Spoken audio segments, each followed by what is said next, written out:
नमस्कार दोस्तों। आज जो बात मैं आपको बताने जा रहा हूँ, अगर आपने इसे अच्छे से समझ लिया ना, तो आप इसी समय उन लाखों लोगों की भीड़ से अलग हो सकते हैं, जो बिना सोचे समझे, बिना दिमाग लगाए एक दिशा में बढ़ते चले जा रहे हैं। और फाइनली उन्हें क्या मिल रहा है? उन्हें यही दिख रहा है कि सारी बातें झूठी साबित हुई, कोई फ़ायदा नहीं हुआ। या तो वो तैयारी छोड़ देते हैं या फिर मजबूरन छोड़ना पड़ जाता है, क्योंकि अटेम्प्ट सारे ख़त्म हो जाते हैं, कोई फ़ायदा नहीं होता। एक सवाल मैं आपसे पूछ रहा हूँ, यहाँ से बात की शुरुआत करते हैं। ये आप पे भी लागू हो सकता है कि आपका व्यक्तिगत अनुभव हो या फिर आपने किसी को देखा होगा। कोई व्यक्ति जब तैयारी की शुरुआत करता है ना, आप उसकी आंखों की चमक देखिए, उसके हाव भाव को देखिए, उसके बात करने का तरीका देखिए, उसका कॉन्फिडेंस देखिए किस लेवल का होता है। लेकिन आगे चल के 2 3 4 अटैम्प्ट्स में कुछ नहीं हो रहा है, तो वो निराशा भी देखिए, वो नाउम्मीदी भी देखिए कि अब उस तरह का कोई उत्साह नहीं बचा है। सिर्फ एक प्रेशर बचा है कि घर वालों को पता है, रिश्तेदारों को पता है और मेरे पास कोई और ऑप्शन नहीं है, मुझे तैयारी ही करना है। तो बस बोझ में दबे हुए तैयारी करते हैं और इसका भी कोई खास रिजल्ट नहीं होता। ऐसा क्यों होता है? ये सवाल हमें पूछना चाहिए, अपने आप से पूछना चाहिए और देखना चाहिए कि ऐसा क्यों हो रहा है। इसका जवाब खोजना चाहिए। मैं आपको बताने की कोशिश कर रहा हूँ कि ऐसा क्यों हो रहा है। ये बात मैंने क्यों लिखी है कि सारी बातें झूठी साबित हुई। जिस दिन से हम तैयारी की शुरुआत करते हैं, उस दिन से सबसे पहला काम हम क्या करते हैं पता है? आप खुद को देख लीजिए। सबसे पहला क्या करते हैं हम? सबसे पहले हम जानकारी इकट्ठी करते हैं। कौन सी किताबें पढ़ें, क्या पढ़ें, किस तरीके से क्वेश्चंस आते हैं, ये सारी चीज़ें तो करते हैं और ये बिल्कुल ज़रूरी बात है, बिल्कुल बेसिक बात है।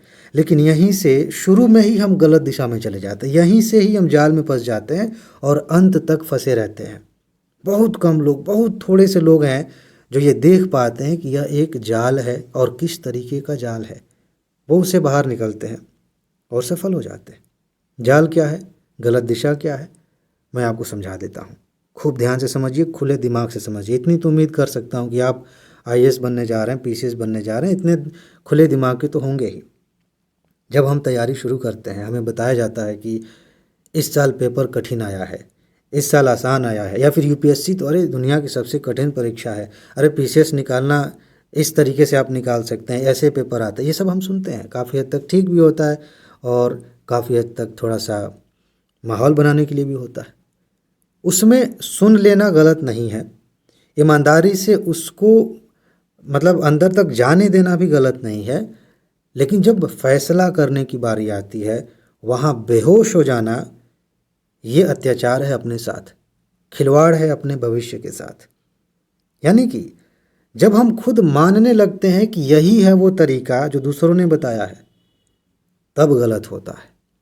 मैं आपसे कह रहा हूँ कि इस बार यूपीएससी का पेपर बहुत कठिन आया है, इस बार पीसीएस का पेपर बहुत कठिन है। हो सकता है ये सिर्फ मेरे लिए कठिन है, मैंने पढ़ा ही नहीं है, मुझे समझ ही नहीं है, तो मैं कठिन तो कहूँगा ही।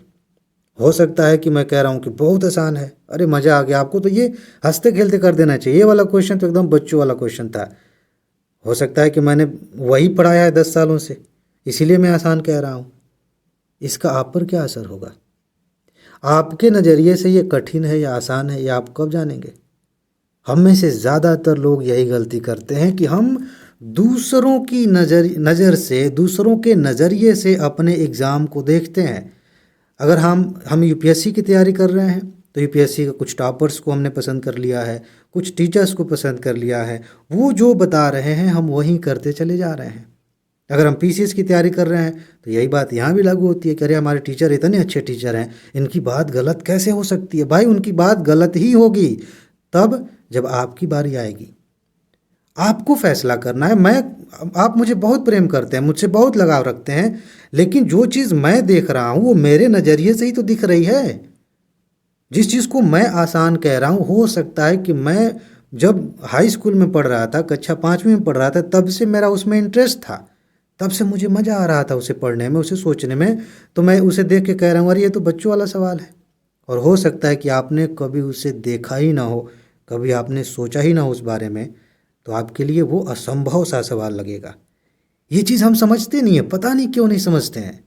हम हर चीज़, क्वेश्चन का पेपर कैसा है, किस तरीके से क्वेश्चंस आते हैं, ये सारी चीज़ें दूसरों की दी हुई लेके ढो रहे होते हैं, और इसीलिए कुछ खास नहीं होता। इसीलिए हम निराश हो जाते हैं, इसीलिए वो सारा का सारा जोश, वो सारा उत्साह वही झड़ जाता है 2-3 अटेम्प्ट के बाद, कुछ कोई मतलब नहीं होता उसका। आपको इस चीज़ को गंभीरता से लेना चाहिए। आपको मुझसे लगाव है, आप मेरी बात समझते हैं, बहुत अच्छी बात है, समझनी चाहिए, लगाव रखनी चाहिए, श्रद्धा रखनी चाहिए, ताकि सामने वाला जो बात कह रहा है वो हम पचा सके, समझ सके। लेकिन इतने से कुछ नहीं होता। आपको उन चीज़ों को अपने अंदर लेकर खुद का फैसला करना होता है कि आप जो व्यक्ति हैं, आप जो एक विशेष इंसान है इस दुनिया में, ये चीज़ें आप पर किस रूप में अप्लाई होती हैं।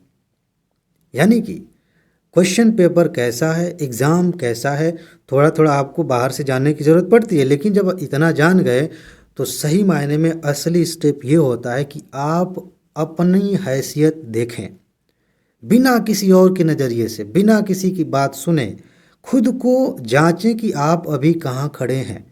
मान लेते हैं कि आपको यूपीएससी का एग्ज़ाम देना है, तो आप सबकी बात सुनिए, सबके तरीके अपनाइए कि ये रही ट्रिक, ये तरीका, ये बढ़िया, सब कुछ अपनी जगह है। उसको लेते हुए ज़रा ये देखिए कि आप कहाँ खड़े हैं, यूपीएससी की डिमांड क्या है। जब आप अपने नज़रिए से अपनी तैयारी को ध्यान में रखते हुए नहीं सोचेंगे तो दूसरा व्यक्ति चाहे कुछ भी कह ले, उससे कोई फ़ायदा नहीं होता।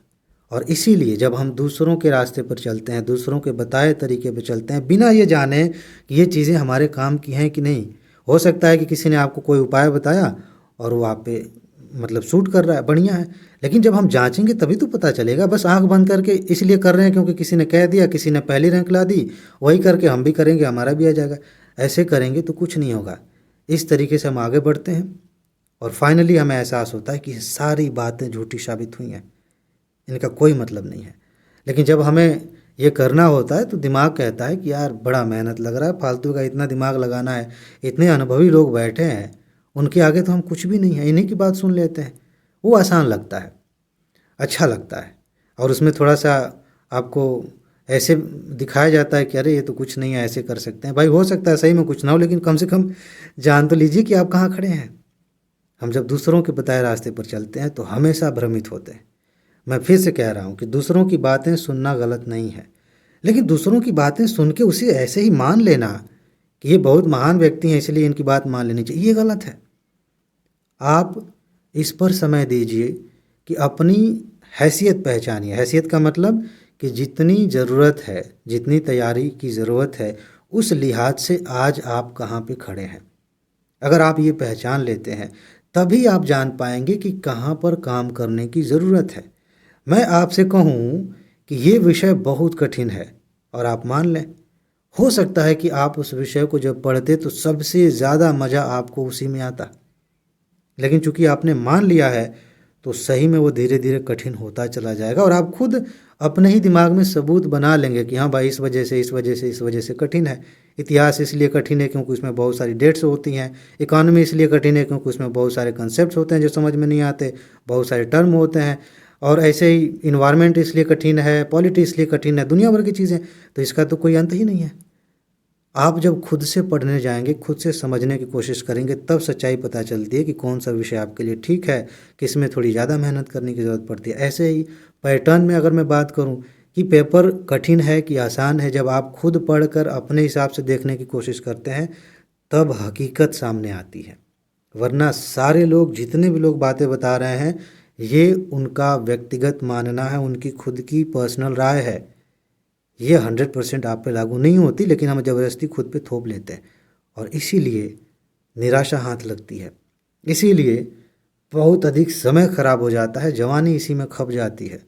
अगर हम शुरू में ही संभल जाएं, खुद को इस रूप में देखने की कोशिश करें कि अभी कितना कर लिया है, कितना करना बाकी है, मेरे पॉइंट ऑफ व्यू से क्या कठिन है, क्या आसान है, कैसे तैयार किया जा सकता है, दूसरों से कहाँ पे हेल्प लेने की ज़रूरत है, कहाँ पे मैं खुद से कर सकता हूँ या कर सकती हूँ, इस तरीके से हम चलें तो बहुत आसानी से हम सफल हो सकते हैं।